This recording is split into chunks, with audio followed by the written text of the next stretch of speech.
मतदार यादीमध्ये तुमचे नाव आहे की नाही फक्त 1 मिनिटात चेक करा.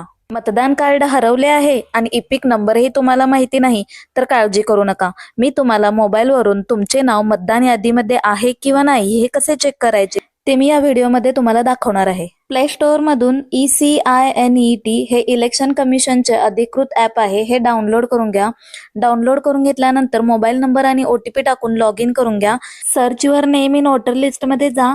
जर वोटर ID नंबर तुम्हाला माहित असेल तर तो एंटर करा आणि सर्च म्हणा. सर्च केल्यानंतर तुमची मतदार माहिती आणि इपिक नंबर स्क्रीनवर दिसेल. तसेच तुमचा मतदारसंघ आणि मतदार केंद्राची माहिती येथे पाहता येते.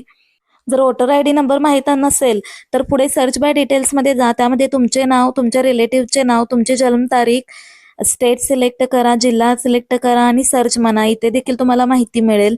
सर्च बाय मोबाईल्स वरती क्लिक केला तर यामध्ये तुम्हाला फक्त मोबाईल नंबर आणि OTP टाकायचा आहे आणि OTP टाकल्यानंतर तुमची माहिती इथे सर्व दिसेल. अशा प्रकारे तुम्ही तुमचा वोटर ID नंबर मिळवू शकता. वोटर ID नंबर मिळाल्यानंतर डाउनलोड ई वोटर कार्ड मध्ये यायचं आहे.